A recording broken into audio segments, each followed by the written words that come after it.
Good evening, ladies and gentlemen, and welcome to today's Medion Challenge Lower Bracket Cup. And we are going to be watching Better Buff Needly take on Medion Makers, also known as a BBN versus MYM. So, C-Zone, are you there with us? Yes, I am. Awesome, awesome. My microphone there. Sorry to throw you straight into that one. For everybody that is on stream at the minute, welcome, welcome. Of course, it is going to be shoutcasted by myself, Quickshot, and C-Zone. C-Zone, how's the own 3D stream looking? It's looking very good, and we are not having echo, so that is amazing.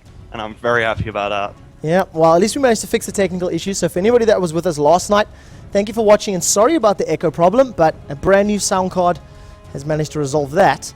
And we can see already the bans going through. BBN removing Nautilus and Ergot, MYM removing Lee Sin and Shen. So two ninjas out of the pool for MYM.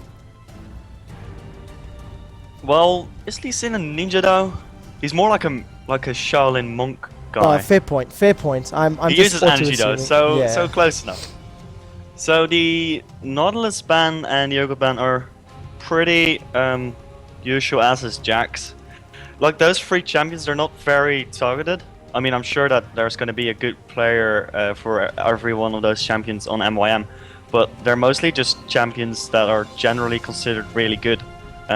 Same for Shen and Morgana. Lee Sin is usually like a slightly targeted ban, but still it can be banned against anyone. The power of Lee Sin in the jungle is really strong though, so it's not really unusual to see him being banned out. No, even if it's not targeted, it's still a really good ban. Yeah. He is good in the jungle, but he's also good top, and that's the thing. You can pick him, you can just see what they pick for top, and then see if you go for jungle or top, and that makes him a really good pick. And the fact remains that if he goes into the jungle, he's an energy champion as well, so he doesn't need the blue, and he can give that to his AP mid or his top if he is on the blue team. So that makes him a very good jungler in that aspect as well. And it's so scary to see Brookley locking in that Karthus right at the beginning of the game. And it's unusual to see that solo mid being the first pick, because you can see he's been what could be considered a counter pick in the form of Soraka. You know, as soon as that Requiem comes down, throw a wish and it might be enough to save your teammates. You say it might be, and that's the exact thing. Doesn't actually counter. I mean, it's kind of a counter, but it usually doesn't actually stop the Requiem, because the Requiem does way more damage.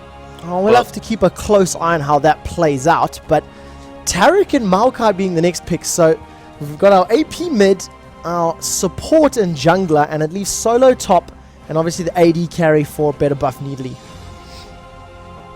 I'm actually kind of interested in the Maokai pick. I wonder if they have a specific thing in mind with that Maokai, because honestly I expected the Maokai on MYM side, because he is really good against AoE, and Karthus obviously is a very AoE-ish character. So it's kind of weird. I expected it on the other side, to be honest, but maybe they have something in mind. Maokai is a very strong pick. The nice thing about that Maokai selection, especially when you add it to the Karthus, if you combine the damage from Defile with the damage reduction from that Vengeful Maelstrom, it could keep Karthus and the rest of the team, the rest of the Better Buff Needly players alive for longer. So I like the damage, I like the diff, I like the combination so far. Keep in mind Taric as well, he's going to be able to be giving bonus armor to the remainder of his team. You've also then got the damage reduction from Vengeful Spirit. So let's see who they lock in as their solo top and their carry. We do have an Irelia once again, very naturally tanky champion, in conjunction with all the damage reduction from the champions. I think it's going to be very cool. Actually, I'm thinking about, oh wow, a Pharros. That's going to be interesting. I haven't seen Pharros much in, actually I can't remember if I've seen him at all in competitive play. So it'd be very interesting to see that. I have to be honest, I have not actually played with or against one at all. But I've not seen it in competitive play yet, so it'll be interesting to see how that plays out. I've seen one or two Varuses, being picked, being played. And I don't know if that's the smartest selection when you consider that Caroline's locked in that Sivir. Now, I don't know who's going to be playing the bottom line Sivir for MYM, but The spell shield that Siva's going to be able to put up, that's going to block the piercing arrow. It's going to block the rain of the hail of arrows, and it's going to block that corrupted shot. So, oh my god, a Harmerdinger. Oh, he's not going to look that yeah, unless it gets locked in, I'm not getting excited. So it would have been so cool, though. I think Yorick would be a good choice. Against Irelia on the top lane, has got the sustain, has the ability to, not necessarily win the lane outright. Riven's another potential good one, or Wukong, in fact. Wukong's a very, very good counter to Irelia on that top lane. So we'll have to see how they play. I know we watched yesterday Blademaster, he played Renekton and he played Irelia and played them particularly well, in fact. Coming up against Wicked, he didn't actually lose his lane very strongly at all, nor did any of the better buff Needly players, in fact. It was only when the team started to hit those bigger team fights that they started to show a little bit of their weakness. So final lock in. Siva Soraka bot lane, Riven top, Mundo in the jungle, and Ari in the middle. So the Mundo jungle is going to be interesting to see how much he counter jungles. Maokai is definitely not a fast jungler, but he's not very counter jungleable if his lane partners his lanes actually react to him getting counter jungle, because he does have a lot of CC and you will be able to look down Mokat. Mokat does have flash, so that looks like he's going to be counter jungling. Otherwise you usually see a exhaust on the Mundo, and I would like to ask Airrush to stop friend requesting, not only because I'm not going to accept you, also because you're blocking the bans, which is very annoying. So there's going to be an ignite on Spirit of Mage, which is also interesting. You usually see heals on the AD carries, so he's looking for a very aggressive lane down bottom, it seems. And that's going to bring a total of 2 ignites and 2 exhausts on the team of better buff Nidalee, and that's probably going to be very useful against that Riven and against that Sivir. I like the selection for the ignites as well, because you've got Soraka on the other team, and with 2 ignites going down and a Dr. Mundo, they're going to need that damage or the healing reduction to be able to cancel out that Sadism ultimate and reduce the effectiveness of Wish and Astral Blessing once they hit those bigger team fights. Yes, indeed. Also, another thing to note about the Soraka Sivir lane is that Soraka can actually give mana to Sivir, and Sivir benefits from that a lot with her pokey Boomerang Blade, I think it's called. So that's going to really help her out as well.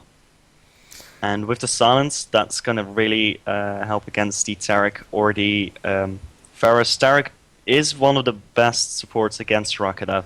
And also remember that Varus is going to be able to put down those hail of arrows. The Tormented Soil, I believe it's called, or something along those lines. Anybody caught within it has the healing reduced by 50%. So those are the champions. We are about to get into game number 1 of this best of 3. So what that means right now is we do need to put up a very short advert break. And when we're back, better buff Needly take on Meet Your Makers in this lower bracket match. So commercials are running on my side. And I clicked it. It worked. Yeah, it's Sweet. A small delay. So for everybody that does have their ad blockers on, you get the treats of looking at some runes. I'm going to look at Varus's rune page. And you're making it sound like it's a good thing to have ad blocker on. Well, yeah, you guys are evil. Not cool. Yeah, if I'm ever gonna get this through in the organization, I'm gonna definitely play Friday every single time I turn on ads, just to piss the people that I use ad blocker off. So take a look at Varus's spell shield. Plus 18 armor, plus 16 physical damage. Or his runes, rather. MYM Makler, on the other hand, busy running 13 armor, 12 MR, and 15 damage. So pretty interesting.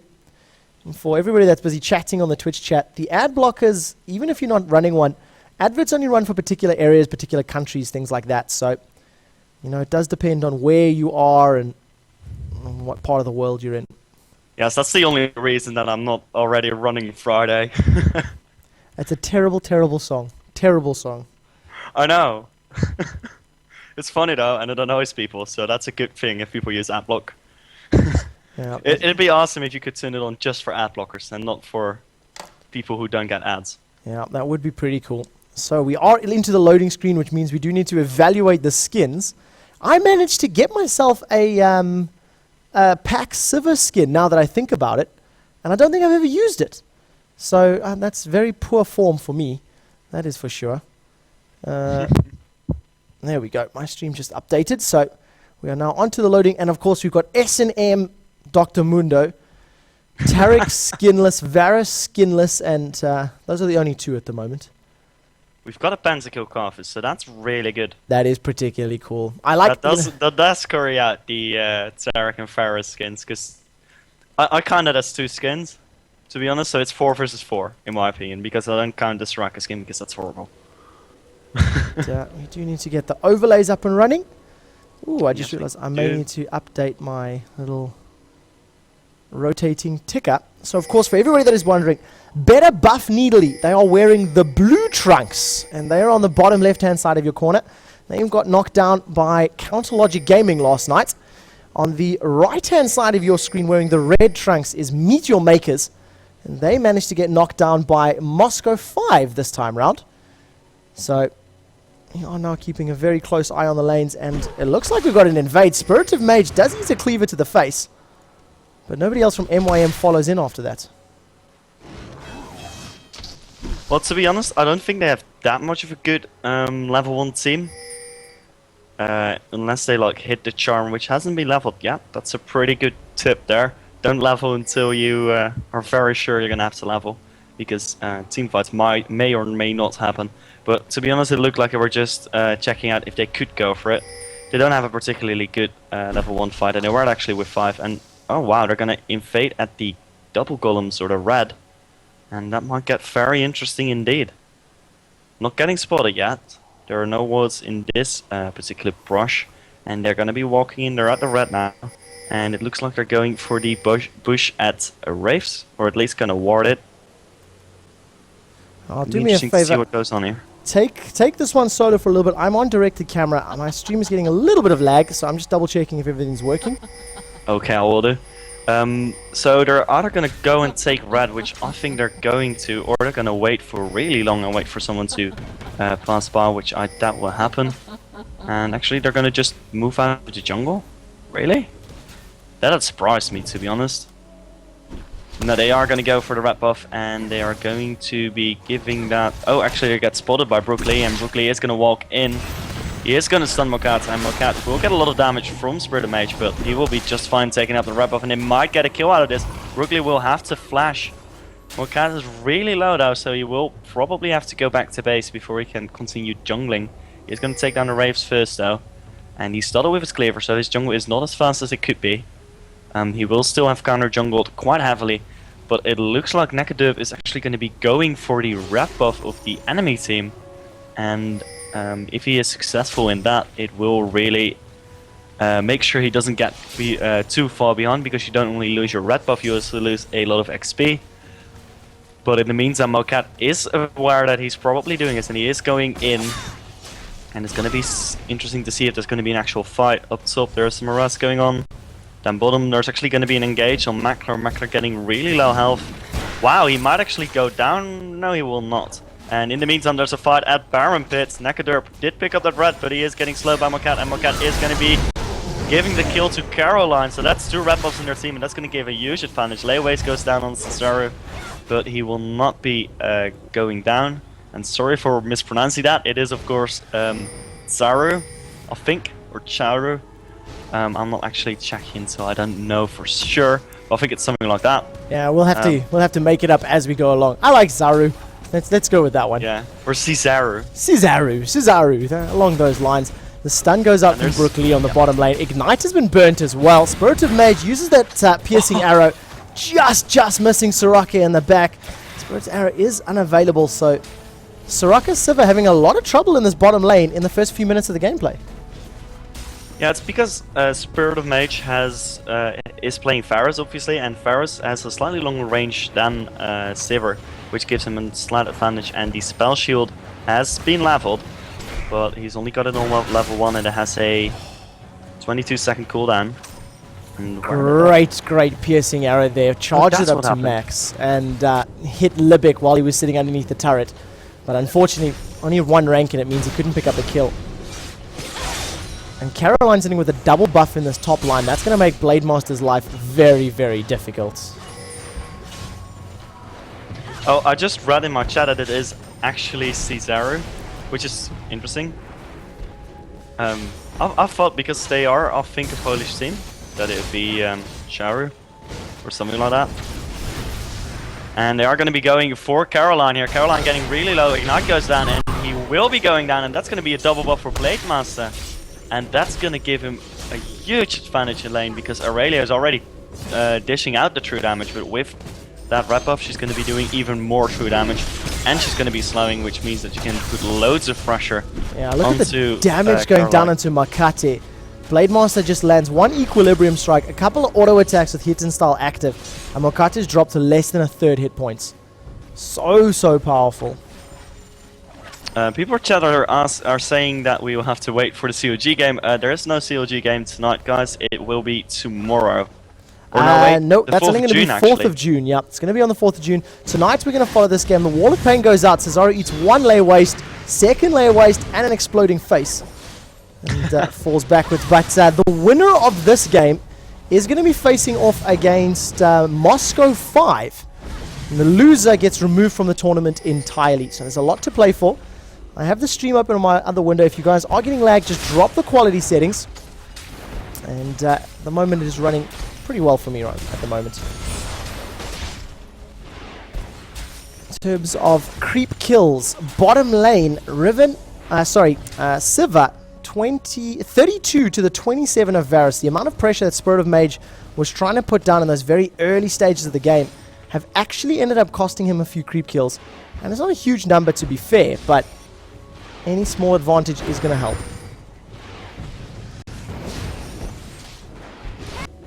I am updating up my my overlay, guys, if you're wondering why it is on Dark's camera. That will be back up in a bit. My Photoshop crashed on me thrice in a row, so that's why it's taking so long. Should be done now though, and up in a tiny bit. So right now, looking at the items, there's already a Heart of Gold and the Philosopher's Stone on done on Mokat and Nakadur respectively. But there is going to be an engage down bottom. Livik is getting a stun on him, and they are going to switch to Mackler, who gets an assist on him. Requiem goes down, but not enough damage at this point in the game, and Mackler a little bit late with that spell shield. That was bad, and there was going to be a stun though because the spell shield was down, and he is going to be picking that up extremely quickly. Wow, that was a lot of damage in a really short time. I'm going to rewind that because I actually just missed it. So one backspace. I'm gonna wait to see exactly what happens. So there it goes. It's the Dazzle. Summon a Heal was used, then followed by Shatter, Piercing Arrow, and the Ignite is going to be enough to pick up that kill. So nicely done. So direct the camera back on and fast forwarding back to live. Better Buff Needly taking the kill score advantage. A little bit of pressure going down in that top lane, but nothing really exciting happening right now. Oh wow, actually there's gonna... Ooh, that was almost a kill. In the top lane? Yes, in the top lane. That's really close. We'll jump right back up there. Caroline dropped to less than 100 health. Well, around about 100 health. Managing to get away. So 500 gold. Better Buff Needly are slowly pulling themselves ahead. I'm going to have to see exactly how this game plays out. We're getting to the 10-minute mark. Around about 10 to 12 minutes is when teams start to look at the dragon. And they start to prepare picking up that Drake. And last night we've seen so many standoffs around the dragons. You know, so many teams literally afraid to engage and waiting for their opponents to actually commit to a fight. Yeah, and that's where you also see the difference between the great teams and the awesome teams. Because we saw that CLG in their first game, I think it was CLG in their first game.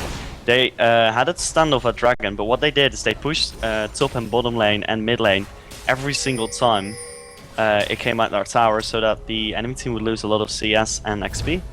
And I'm interested to see if we will see that this game as well. See if the teams are actually up that level, which I assume they are because they are very good teams. Better Buff Needly lost out to CLG, I think. right? Yep, correct. And you're Yes, 100% right. It was CLG that was pushing the lanes. Yellow Pete in particular was doing very, very well. The damage coming out from Zerx is very good. He even managed to dodge the charm as well. So very nicely done with that blue buff and laying down the law with the lay wastes. Cesaru eating quite a lot of damage. 4 points into Orb of Deception, 2 points into that Foxfire. Does manage to land a charm, may commit for this dive actually. Foxfire is available, as is Ignite. Gang down bottom, they went for Mackler, but there came Mokat, and they will be going for Brook Lee. Brook Lee getting really close. If that Cleaver can hit, no, he will not be able to. Oh wow, he does. No, he hits it on Spirit of Mage. And in the meantime, in mid, there is going to be a dive, but Cesaru gets away. I will have to replay that. Let's do a replay and watch the middle then. So it ended up being Maokai diving in. Exhaust does go down on Cesaru. Zerx managed to eat a charm to the face in conjunction with the full Foxfire, as well as one more turret hit. That is another dead Fox Lady. Wow, that was really close, but it didn't quite work out for them. And the Death Singer had to die. So I'm speeding back up to life. And why is it not speeding up? Okay, there we go. There we go. So I'm back up to live. You've missed absolutely nothing. Except for a dragon going down, so I lied to you. Dragon was picked up by MYM, so the very first Drake picked up around about 11 minutes on the table. Not too bad, and that's going to balance out the goal difference that BBN had built up. Now all of a sudden MYM have the lead. But at this stage in the game, the numbers are very, very small, and it doesn't actually mean anything. Yeah, only 500 gold. I mean, that's not much. That's distributed over the 5 players, so that's 100 gold per play. And actually, they're gonna go in for Caroline, and with the Ignite and the Requiem, they will be able to pick that up. Zerx getting that kill, who is actually a person you would rather have it on, in my opinion, because Kafka's skills a tiny bit harder than Aurelia, because he does scale extremely hard with AP. Yeah, Karthus is one of he's one of the hardest hitting champions in the game, and the reason he's so devastating in the mid to late game is the fact that even if you kill him and blow him up, he still deals his damage. There's no way to avoid it. You know, if you can catch Maokai with a good twisted advance and then that magic knockup, you can pretty much remove all of the damage that Cesaro is going to be able to put down if you can kill her early in a fight. But Karthus, even if you kill him early, it's going to convert nothing. Mackler with a very nice spell shield there to block the Dazzle. And even from beyond the grave, Karthus can throw out that Defile Aura, and he can put Requiem down. And, you know, it's guaranteed damage, and that's what makes him so, so strong. So right now there is a blue on Cesaru. There is no blue on Zerx, which means that he is at a slight disadvantage in that mid lane. It's actually, I'm unsure why he does have... Oh yeah, looks like Mundo did his blue very late, and that's why Cesaru does have that blue. The blue for Zerx should be getting up in a tiny little bit. I'm not sure why it's not up yet, but it should be there here any moment. We do have champions meeting in the middle now. Nekadirt may not be aware about that ward. There goes the Spirit Rush once. Missed Charm from Cesaru, so unfortunately not going to be able to convert that into a kill. Ultimately, and it looks like we're trying to take down the tower down bottom. That's a very early tower, and that's kind of strange. You usually see pro teams wait a bit before they take the tower, but it's a very low health already. It's at 426. So the next push that will be going down, and there's the blue buff. It's only a bit late. Probably took it late on the... Well, remember that Mokat invaded very early on, so he went in to steal the red buff, and that would have put him behind on the 2-minute spawning point on his original blue. So he picked up that red with the help of Siva and Soraka, and obviously now he's giving it, or has donated it to Cesaru in the middle. 3-2 is the kill score at the moment. Neither team really running away with it, but we've seen a lot of aggression. And actually a very small number of kills when you consider how many times champions have been very, very low. A bit of pressure in the top lane again. Blademaster a level ahead of Caroline. More than a level ahead, in fact. And really stomping some authority in this top lane. People in chat are saying that BBN has a ridiculous late game, but honestly, I think both teams have a ridiculous late game. I don't see a single champion in this game that doesn't scale well, except for Tarek, but he's a support, so that's okay. Look at the there's pressure going to be an engage on Mokat. Requiem may be able. The Wish comes out, and the Wish saves Mokat in conjunction with the Ignite, or the heal going, Sadism rather, healing regen. Oh, we're just seeing Ignite going down into Blade Master. He's tanking the tower hits over and over. One more key burst is going to lock them up under the tower, and Caroline just hops away. Key burst into Broken Wings. Very nicely done. That was really well done there. I did not expect that. That was a good use of his flash there. Very nicely done on the bottom lane. I didn't see that. Spirit of Mage and Brookley. Spirit of Mage is committing for this fight. He's going to take the tower hits. 1 or 2 more creep kills might be enough. And wow, he actually saves as well. So I'm going to rewind that and just watch the end of that battle. So there goes the ultimate. It locked down Libic. Spirit of Mage was able to put some damage down. He's actually going to move forward. 1 more auto attack, 2nd auto attack, summon a heal. And wow, that was almost enough for the tower to actually take him down, but he managed to survive. All of a sudden, then we get pressure in the middle lane. Spirit Rush forward in conjunction with the Ignite. 1 more tower hit. Is Requiem available from... no, it's not. It has been used already. So Karthus once again going down in the middle lane. Yeah, Cesaro is doing really well, and he was picking Ari after they picked Karthus, so apparently he was very sure it was a counter pick, and it seems like it pretty much is. It is kind of logical because she does have 3 Spirit Rushes, which means you can go right through the Wall of Pain, and she's obviously very mobile, and Karthus is a champion that needs to stay close to his enemies to do damage on them. Yeah. So if you're really mobile, you'll be able to get away fairly easily. Yeah, it is very, very true. So 5-3 at the moment. BBN 500 gold ahead. We do see Mokat, he's still wearing that Oracle's Elixir and has been wearing it for quite a while. So he's going to be clearing out these wards, and you can tell that Dragon's about to respawn. It's around about the 17-minute mark is when it'll be coming up. And Mokat picking up that early Oracles, the intention for that is because of Dragon control. And he actually took down at least 2 wards now. I think he took down 3 already, so that's really good for the map control. And he's making some money back, which is also good. Now we see a huge fight going down in the bottom lane. Mokat has got that Sadism rocking. Requiem comes out. 1 more piercing arrow, maybe enough to kill Libic. We're going to follow Spirit of Mage as he's trying to get away. And somehow everybody on MYM manages to survive that fight. But with the health or the damage that they've taken and the fact that they blew Wish, that means that they're not going to be able to contend for this Dragon. Cesaro lands a very good charm, but he's going to not commit for that. Spirit Rush is available, no Ignite though. And better buff Needly pick up a very easy Dragon. Sorry for that, guys, on Owned. I didn't realize I hadn't sped up yet, but we're back to live now. So yeah, for everybody that is wondering, of course, I am Quickshot streaming on Twitch TV.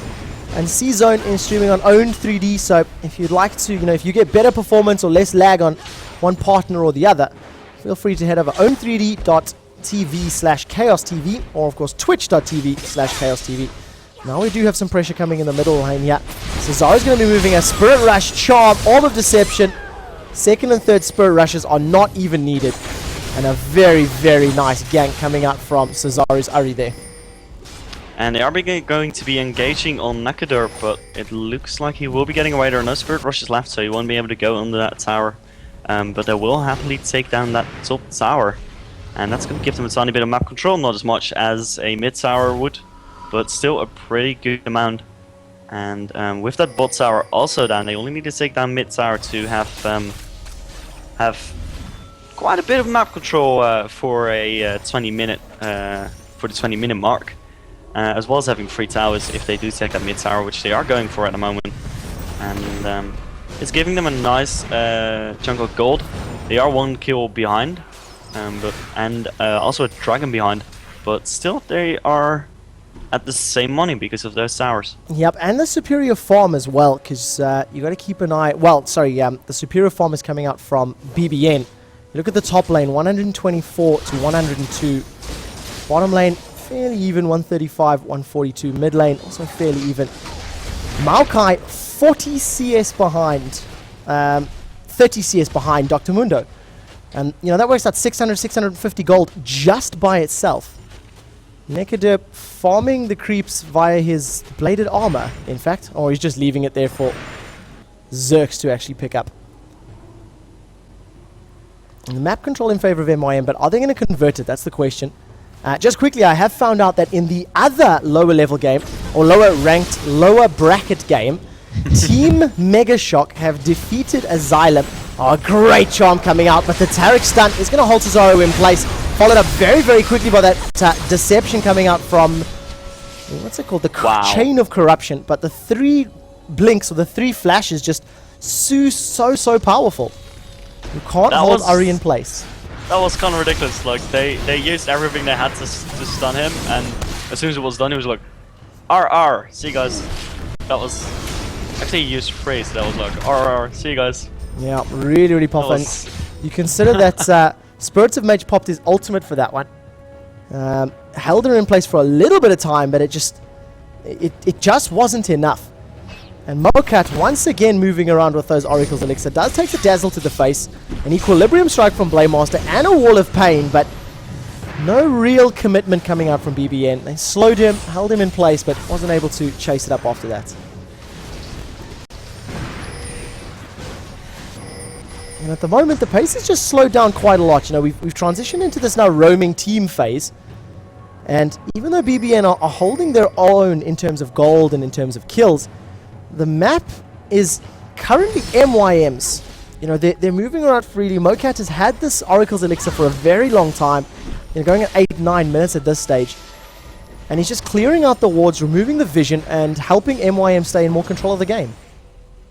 One thing that's that you have to note though is that both top and bot lane are pushing towards MYM. So as you can see, Caroline has to actually go top and farm that all up to make sure that his tower doesn't take too much damage, which means it's a 4v5 in mid, but Cesaro is actually just going to go for that. Might work out badly. No, he's got Spirit Rush, so he'll BK. And there goes Nakaderp, and that's really bad because he doesn't have Oracles. Mokat goes down now to Spirit of Mage. Double kill comes out. Blade Master's going down. Spirit of Mage is going for this, but he will be... Ooh, he almost went down. They will have to run though, because here comes Caroline, almost taking down Brooklyn with her ultimate, but I think she got exhausted. Great timing on the exhaust. Yeah, the exhaust removed all the damage from that wind slash. Spell Shield is going to survive, save Makla, but compliments of using that Astral Blessing on Makla instead of himself, Libic actually goes down to the Requiem. Yeah, he should have probably healed himself, but that's something that's really hard for supports usually. Because they're like, I need to save the AD carry, and then like, oh, he's fine, and now I'm dead. Yeah, but no oracles on him, so that was not a really big deal. It was a 2-4-3, I think. Yeah, but big cost at the moment. Remember, Moka had lost his oracles, which he had picked up very early on, and of course, I think Malco went down as well, so he's lost an oracle. So that's 400 gold apiece on both sides. But look at what Riven is building at the moment. Caroline, Ninja Tabai, Phage, and a BF sword, so working towards that Bloodthirster most likely.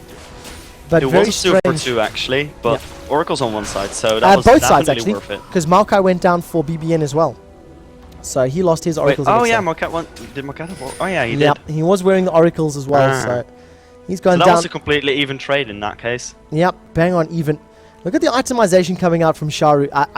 My chat is saying the CZ is pronounced as a CH. So yeah, that's someone else's. So we'll go with Charu then, I suppose. Charu. Sorry for ruining your nickname, dude. My bad. In the mid lane, you've got Zerks currently sitting. Rod of Ages completed and almost there on the death cap. Sitting on 222, 190 CS. Charu, on the other hand, Abyssal Scepter's completed. Needlessly Large Rod is completed as well. And he's got the Kage's like KG's lucky pick. So he's got the GP10s ticking over. And mad props to Charu so far. Every time he's aimed that charm at Tarek, it's landed. He's doing really well with those charms, and while it's not exactly necessary to be able to hit every single charm with Ari, it does help a lot, and he's doing that very well. It's not necessarily as powerful as the Dark Binding because the damage burst that it puts isn't the same, but if you get caught by a charm, especially at this stage in the game and you're a little bit out of position, it's going to result in the champion going down. We do see a Shirelia's coming out. Nekadep dives all the way forward, does manage to land Charu Charu has forced backwards out of the fight because his health is extremely low. Wind Slash is used. That's going to pick up the first kill. So now that Karthus is down, going to channel that Requiem. It's going to be enough to pick up the kill onto Ari. And now, of course, Blade Master uses one more of those Blade Surges to pick up a kill. And all of a sudden, 1v3. Better buff Needly coming out very, very strong in that fight. But I don't know if they've got the hit points to tank this dragon. Tarek is going to try and pull it.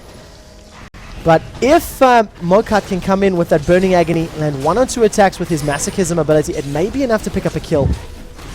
They do have a ward there as well. Take a look at that pink ward. So he's got full vision. He's going to step forward in a second. And he smites it!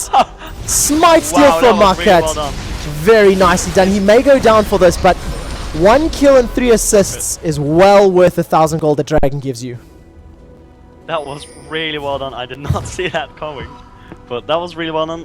That's the power of wars, actually. You should, in my opinion, if you're that low, you shouldn't do Dragon without knowing that your enemy the enemy will not be able to compete, or at least doesn't have a ward. So kind of sloppy there by BBN, but still, they played a team fight very well. I'll give them that. But the Dragon call was not a great one, in my opinion. That was such a great position. The reason that it was very nice as well is they did have the pink ward down, so MYM, they had full vision, they knew exactly what was going on. And what I liked about Mokat, the way in which he stole that, he didn't put himself at risk, really, because he stepped forward, he used the vision over the wall and used his smite at max range. It was only because Dazzle was, in range of hitting him that he managed to get stunned and then killed.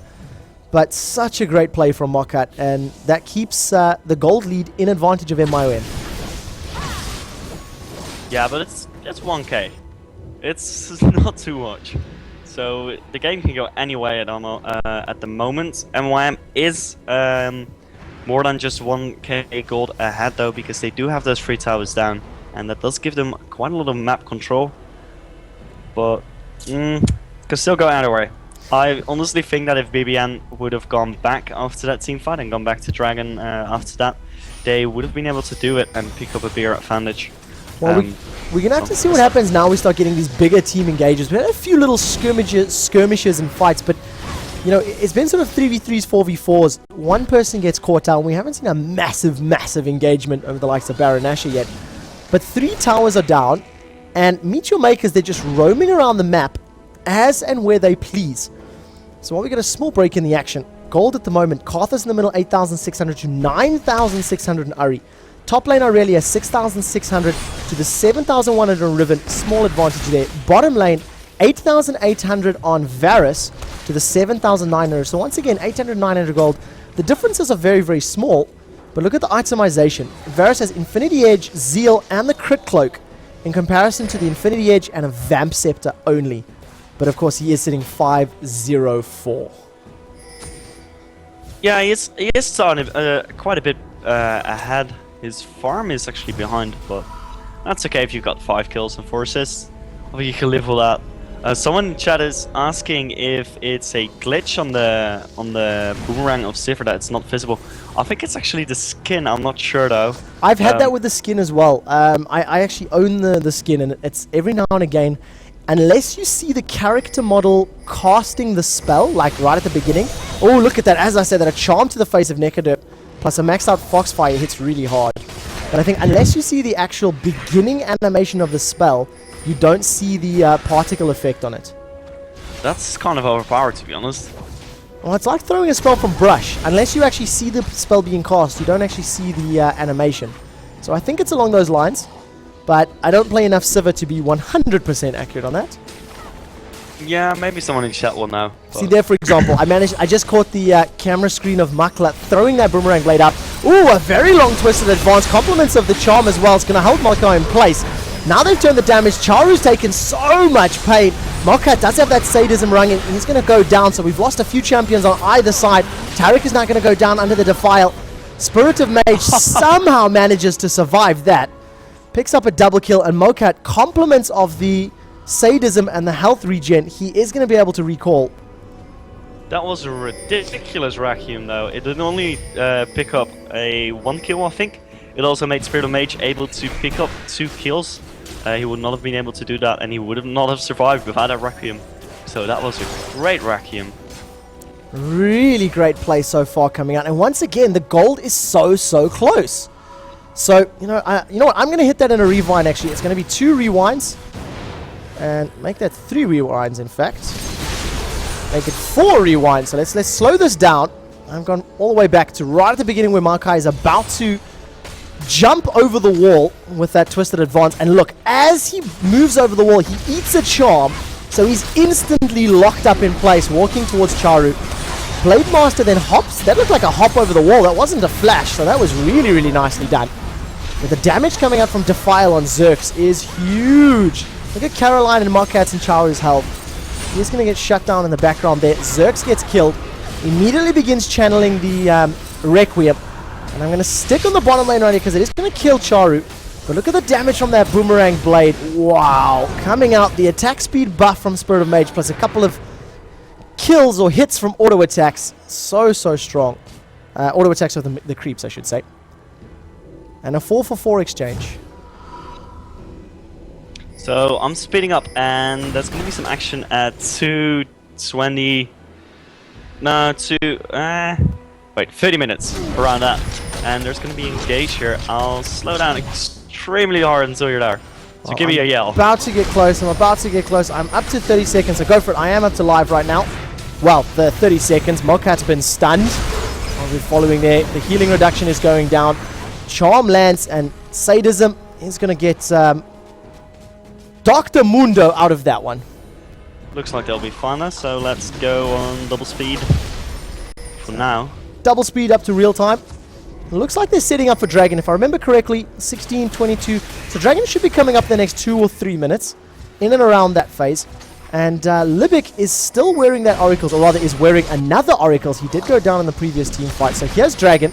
I'm now down 31 minutes. Dragon has been pulled out. Nekadurp is looking on the hunt, comes out from Siva. So ultimate has now been blown. Charu comes in from behind, deals so much damage. The first one is going to be Aurelia, focused down from 3 members of MYM. Now Charu's trying to get out of there with that Spirit Rush. Does manage to pick up a kill as well. And wow, what a strong fight from MYM. Is the Requiem going to be able to do some damage? Double kill Requiem. Nekadurp tosses out one more little sapling, and that picks up a kill. But an There's going to be a triple kill in that death of Zerx, but still he goes down, and it was really well played by MYM there.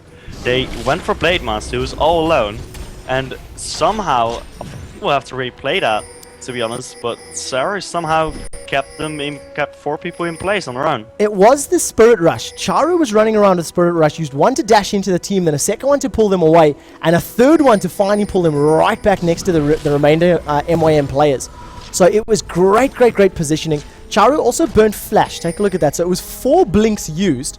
2 of them were sort of for positional play to control where the Better Buff Needly players were moving. But remember, Better Buff Needly picked up the Dragon. So even though they lost additional players, they've got the gold from Dragon, and we're still only, 800, 900 gold difference right now. So I'm almost up to live again. And it looks like we won't be missing anything. No, we won't be missing anything. So you can either fast forward or press J. Well, we are up to live. And of course, for everybody that has joined us, this is the Medion challenge. This is the lower bracket game. Better Buff Needly taking on MYM. Both teams going down last night in the upper bracket games. And the winner of this is going to be playing Moscow 5 next. Yes, indeed. And I was actually don't know what I was going to say there, but I'll look at the item builds because I just saw something fairly interesting. If you look at Charu, I still don't know how to pronounce that name. I'm going to have to ask him after the game. He went for a Zhonya's Hourglass, the Deathfire Grasp and Abyssal Scepter. Abyssal Scepter is pretty standard on Ahri, but Deathfire Grasp and Zhonya's is something we didn't see yesterday. We mostly saw Revenant's Death Caps. And such, so it's very interesting to see him going for that build other than instead of the Rabadon's build that we saw yesterday. Well, when you consider the amount of ability power that Charu is currently sitting on, 297 in conjunction with the magic resist, and you add the amount of damage that comes up from the DFG, it's really good opening burst. So I suppose you can afford to delay the huge AP of the death cap. And now we see, Blade Master being a little bit caught out, eating an auto attack to the face, sticking on this fight. I don't know if this is meant to be a bait or not. Blade Master's taken a lot of damage, so as this fight now begins, immediately at a disadvantage. He's going to carry on being pushed down. The huge speed from Mokat with that sadism running. And I believe what was Shirelia's Reverie. Now he's going to try to get away. Instantly blows up the Riven once BBN turned their focus to him. Mokat is going to get away with a little bit of life. No Requiem coming out from Karthus this time round. And that's a smart call. I don't think it would have secured a kill. I'm very confused. I mean, it was a good call to go for the fight, but it seemed like they didn't have someone saying we're going in now or something. It looked very unorganized, and they should have gone in, to be honest, because they knew that Charu had just been bottom. They saw her there, and that's why they wanted to go in. But I don't know why the entire team didn't jump on the opportunity, because it was a great opportunity indeed, and they should have been able to pick up some kills without actually dying, which they did. It was a 1-for-1 exchange, which is definitely not worth it in that position. It was a 5v4, and they should have been able to get something. Actually, there's going to be an engage here, and Cesaro is going to be going over the wall. He is going to be picking up that kill, and they will now switch their focus to Brooklyn and Zerx, and she is going to pick up Zerx. She's going to have to run though. Great, Sonyas is going to be able to... No, it does not block the Requiem, but he's just going to go flash in and take up 2 kills even after he died. And he's going to take a quadra kill. Wow. That deserves a rewind. That definitely deserves a rewind. I think 2 should do it. And now we're going to follow. We're going to follow Charu this whole time, yeah. So following Charu, now we're in slow-mo. So that was the first blink over the wall. Charm and a point-blank Orb of Deception. So we are in slow-mo mode. Followed second Charm. Remember that Zerx does have a Rylai's Crystal Scepter, so all of that Defile damage is applying slows. So the Giant Tree is the first one to get cut down by the Fox. A great Charm, plus 1 more auto attack is going to be enough to kill Charu. Now, Makla gets blown up, compliments of Spirit of Mage and the damage from there. A little bit early on the Zhonya's, I think, had that Requiem damage been prevented, Charu would have been able to pick up that double kill and walk away with the life, or rather, the quadra kill, and walk away with his life. So, it looks like they will be trying to go for Baron. They will be able to do that because there is a, what's it called, sadism on Mokan. They're actually going to be engaging here. I don't know if you fast forwarded. Yep, Wish got used there from Libic. Now they've turned their attention to Blade Master. The key strike stun is going to be enough to hold Blade Master in place, and Blade Master's trying to get to Libic to put some damage down. But the slow is just too great from Frozen Mallet Mundo and Phage Riven. And they should be able to pick this Baron up before anybody's even able to respawn. And all the way up to live again, you didn't miss anything except for the Baron getting picked up. So you can press J if you want, or just fast forward and on 8 times speed. That will work perfectly fine. So we are up to live once again, and that is of course compliments of Riot's spectator features. We have the ability to rewind and look at those awesome plays once again. Give the players the credit they deserve for some great moves. You know, Charu there picking up a great quadra kill. Would have been a little more epic if he dodged Soul Shroud. A Soul Shroud on Libic? That's very interesting. I've not seen that item in a long while, except for in CLG when they run Pokecoms. But they I stand to be corrected, but I believe that Libic actually built that item last night as well. It's strange though, because he's got 2 people on this team that don't have mana. It was... And they're not running a Pokecomb. I think it was XHCL that actually did it. Remember that it does give 10% cooldown reduction as well. So, the CDR for Riven, CDR for Mundo, CDR for, you know, every single one of their champions is very, very beneficial. And yeah, it's the second time I've seen it. I think XHCL actually ran that Soul Shroud last night. Well, it's not a bad item, it's just... In this team comp, I would not use it because they don't really have a Pokecomb, nor do they have mana on every champion. There's going to be an engage though, and they're going to be going for Makla. Makla goes down immediately. That was a ridiculous amount of damage. Zerx is going to go down, going to put down that Requiem because he's not in range, and Sonya's will block that, but I think she's pretty much dead. Yes, she is. Spirit of Mage picks up that kill, and Blade Master's going to go take down Libic, while the rest of his team take down, what was it? Mokat. Yeah, Mokat, and that was a team ace in reply, you know, in exchange only for Zerx. And Zerx is somebody that doesn't mind dying. You know, you throw Zerx into the middle of a fight, and Zerx always goes down. The problem there for MYM, they were completely out of position. You know, Makla was very, very far forward. It opened him up to the Blade Surge from Blade Master, and then the Twisted Advance from Necroderp. So, being just a little bit out of position, a little bit too far forward, and he got completely caught out. And the amount of AoE slows and stuns you got, you know, Defile plus Rylai's Crystal Scepter is so powerful. You've then got the Chain of Corruption from Spirit of Mage, which is going to lock a whole bunch of people up as well. And then Irelia, I believe she's got the Triforce slow. You know, it's so much group AoE. They're actually going to try to finish, but everyone's respawning at the moment. I don't know if this is the best idea, but they might be able to do it. They should be able to do it. They are going to be doing it. Wow. Great play coming from Better Buff Needly. They were, you know, tied up in terms of kills, gold, map control, back and forth. They won one very strong fight, and of course the damage reduction from the Vengeful Maelstrom coming up from Ica would have played a very big role in that fight as well. So great play coming out from Better Buff Needly, and they win game number 1 in this best of 3. I'll be very honest, I did not expect them